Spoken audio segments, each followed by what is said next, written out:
All right, so next we're going to create Buffer. Buffer is a social media posting application that you can use to schedule posts and post to various social media apps. We're going to use it specifically to post to Google Plus, the page, the Google Plus page. It will not post to Google Plus profiles, guys, only to Google Plus pages, okay? So please be aware of that. Also, in order to create the Buffer account, you're going to need to use Twitter to create the account. There's no other way to do it, and so we're going to walk through the process here. But once we've created the account, we disconnect Twitter and then connect to Google Plus page, okay? So just bear with me, walk through this process. It's not that difficult. So we're going to jump over to Firefox. I'm going to go to bufferapp.com, bufferapp.com, and you'll see where it says, let's see, there should be a try Buffer now button. Let's just try it here. Let's go log in. Here we go. We're going to click create account. So we can put our email address and our password in, but it's going to make us authorize with Twitter anyways. Okay, so we might as well just go ahead and put email and password in now, and then on the next screen it's going to ask us to authorize with Twitter. So let's go grab our Gmail address or whatever email address you're using for all of your accounts. I recommend Gmail. And then we're going to click your password in, and we're going to click create account. And it says connect your first social account. So I just use the Twitter because we don't have a Facebook account for this profile, and we don't have a LinkedIn account for this profile. But you have to use one of these in order to create your account. So since we already have a Twitter account, we're already logged in, I'm going to click Twitter. It's going to ask for authorization. So we just need to copy our password. If we're not already logged in, get logged in. Click authorize app.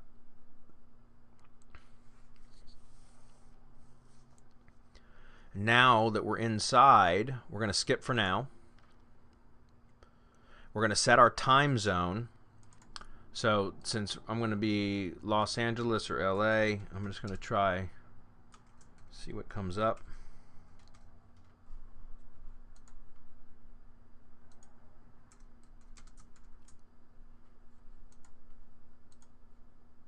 Click continue. For discover the best times to share your content, or you set times manually, I like to set the posting times manually. So I'm going to click on I'll set them manually. And then you can post 4 times per day. I usually end up setting it 8 times per day because I want my content to get pushed out shortly after I've posted it. So like if I'm posting content to my blog and I want it to get syndicated to my Google Plus page, then I want it to happen somewhat close to the time when I actually publish the post on my blog. Same thing with YouTube. If I'm doing a YouTube syndication, I want, after my video has been uploaded or streamed to my channel, I want it to be posted to my Google Plus page somewhat quickly. Okay, so I have it set 8 times per day, every day of the week, and that just spreads it out. It'll post whatever's in queue, will post at the next available time up to 8 times per day, okay? And it only will post once. So like if you have a post in queue, it will just post one time. If you have 10 posts in queue, it'll post over, or if you post multiple times throughout the day, it'll always post at the next available time. So I'm going to click looks good, continue. And I want to turn link or click tracking off because this puts a really, really long parameter at the end of a URL. So I want to make sure that I click on don't track links. And it's just because it really makes the URL really long and ugly. So I just turn it off. If you're doing this for your own like social media stuff and you want to track clicks, then by all means leave it on. But for like these syndication networks, I don't like having that. Okay, so I'm going to click looks good. Let's go. And let's see, we're going to, yeah, sure, I'll give them a follow on Twitter. And then we're going to go to our dashboard. Okay, and I'm going to close that. Now the next thing we're going to do is actually disconnect Twitter. And so what we'll do is we'll come over here to the settings icon, and you're going to see where it says remove. We want to click remove. And we're going to remove this profile and its analytics. Okay, so this is just going to disconnect the Twitter. So I'm going to say go ahead, disconnect. Now it's been disconnected. You'll see where it says connect more. We'll click on that, and we can come over here where it says connect a page. Remember, you can't connect a profile, but you can a page. So we're going to click on this. And we have to be logged into the Google account. We should be in this browser anyways. But once you're once you click that, it's going to ask to authorize your Google account. We're going to click allow.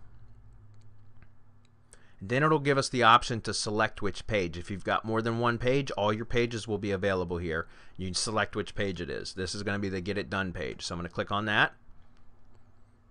And now it says, will anybody else want to access this profile? No, just me. Otherwise, you're going to need an upgraded membership. So no thanks, just me.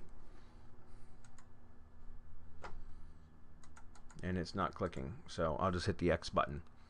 Okay, so next we'll go over to my account.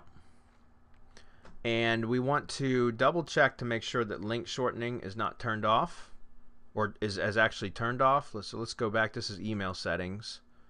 We're going to check time settings, 12 hour, that's fine. We'll go back to our dashboard for a minute. You can see that our Get It Done page is connected. And so now we'll go to settings. So once we go back to the main menu, we'll go to click on our page to make sure it's highlighted, then go on settings, and where it says link shortening, we're going to click on that. And it says that right now link shortening is turned on. We want to turn that off, okay? Because otherwise it's going to always use the Buffly URL, and I don't like that because it leaves a clear footprint that I just don't like to use. And the other thing is the enable campaign tracking. This is what we were talking about before with link tracking. So I'm not sure why it's telling we have to do it twice. Maybe it's because the first one was only the Twitter options and we told it no, but then we disconnected Twitter and now we connected Google, and so we have to do it again. So that's again under the settings menu. You'll see link shortening. That's where you want to be. So just come over here and come down and turn campaign tracking off, and then you come up here and select no shortening.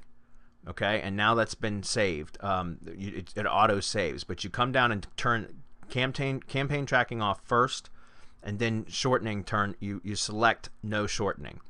Next thing we'll do is we want to go over to schedule, and unfortunately it's going to make us do the schedule again too, so, and our time zone. All right, so let's go ahead and type in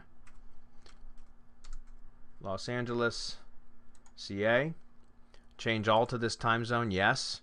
And then right here are our posting schedules, and I usually set this to about 8 times per day, starting with around 7 o'clock in the morning. I just keep these kind of random guys, so like I'll do 7:07 a.m., then I'll do like 12 a.m., then I'll add another one which will be around 11 something a.m., let's say 11:05 a.m., just to try to make it look a little bit random. So I'll do like let's do like 1:18 p.m.